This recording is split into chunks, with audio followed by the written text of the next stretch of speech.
À partir de lundi, donc, la France sera divisée entre les départements verts et rouges. Les Français étaient très impatients de découvrir cette nouvelle carte.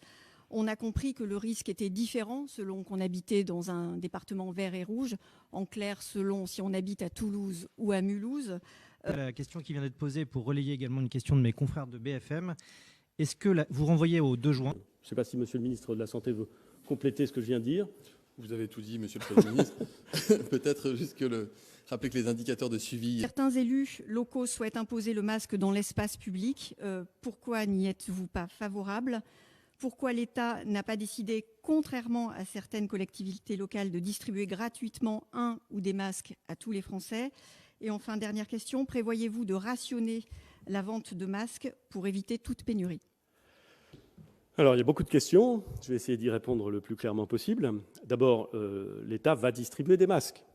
Il va distribuer des masques aux professeurs qui devront les porter dans leur classe. Il va distribuer des masques aux agents qui travaillent pour son compte et qui doivent les porter. Il va distribuer des masques à ceux qui sont les plus vulnérables.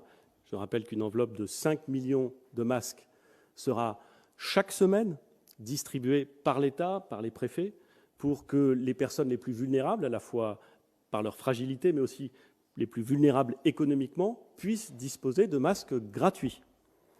Je rappelle aussi que l'État a pris une mesure qui n'est pas totalement sans intérêt, consistant à financer 50% du coût d'acquisition des masques supportés par les collectivités territoriales pour les commandes passées après le 13 avril. Ce qui veut dire que Une autre question sur les masques. Selon nos confrères du Monde, vos conseillers ont découvert en pleine crise du Covid que depuis plusieurs semaines, on continuait à brûler des millions de masques supposés périmés. Est-ce que vous pouvez confirmer cette information et nous donner plus de précision sur cette information ? Oui, ce qui s'est passé, c'est que un certain nombre de masques qui avaient été commandés il y a fort longtemps et qui étaient stockés depuis très longtemps avaient vu leur date de péremption dépassée, et parfois dépassée depuis très longtemps.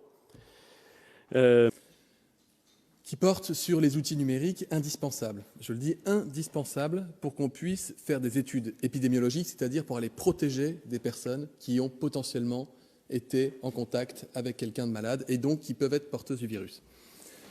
Ce que nous voulons, c'est le minimum de données. Est-ce que le national qui est important. Et puis sur les fameuses brigades, il ne faut pas, je pense qu'il y a un tout petit peu de confusion. En lien avec les préfets, avec des milliers et des milliers de personnes qui sont là pour pouvoir vérifier que tout va bien si vous êtes à l'isolement, que vous avez de quoi manger, que vous avez... Je ne peux pas vous le dire aujourd'hui. Je ne peux pas vous le dire aujourd'hui parce que, vis-à-vis des personnes les plus fragiles, je veux être de la plus extrême prudence. Nous verrons. Dès que nous aurons vu et dès que nous aurons décidé, nous le dirons, parce que je comprends parfaitement la volonté pour ces personnes, et singulièrement pour leurs proches, de retrouver une vie la plus normale possible. Une question posée aussi par de nombreux confrères. Pourquoi ne pas avoir testé la réouverture dès le 11 mai des cafés et restaurants dans certains territoires tests où il y a peu de malades, par exemple la Lozère. Et je rajoute cette question de Nice Matin. Si les restaurants et les bars acceptent de placer leurs tables en terrasse et à la bonne distance, pourquoi ne pas autoriser leur réouverture dès maintenant ? Probablement ceux qui suggèrent ces idées, je comprends très bien qu'ils le fassent, nous trouverons trop prudents et me trouveront trop prudent. Je peux supporter le fait qu'ils me trouvent trop prudent. Mais je veux le dire, nous devons être collectivement prudents et l'hypothèse d'un redémarrage de l'épidémie serait tellement difficile à supporter pour notre pays, tellement dangereuse pour notre pays, que nous voulons procéder progressivement. Je vous ai indiqué que dans les départements qui demeureraient verts, la perspective que vous évoquez sera possiblement envisagée à compter du début du mois de juin. Alors certes, c'est dans 3 semaines. Certes, il faut que l'ensemble des mesures qui sont mises en place permettent aux départements verts de rester en vert. C'est ce à quoi chacun d'entre nous doit s'employer, d'imaginer la façon dont nous pouvions, en limitant au maximum le risque, car vous avez bien compris que nous voulions être prudents, faire droit à cette demande qui peut s'entendre, qui n'est pas généralisée, mais qui peut s'entendre. Effectivement, nous nous en donnions les moyens, par le travail, par la solidarité, par l'inventivité. Ce sera l'objet des discussions qui auront lieu dans les semaines et dans les mois qui viennent.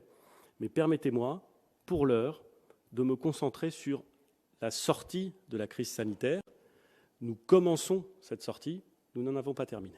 On dépendra d'une décision qui sera prise le 23 mai au plus tard, et nous sommes en train d'étudier, de consulter, et nous allons continuer à consulter le Parlement, bien entendu, les forces politiques, pour que le 23 mai, nous soyons en mesure de dire si oui ou non l'organisation du deuxième tour à la fin du mois de juin est possible ou n'est pas possible.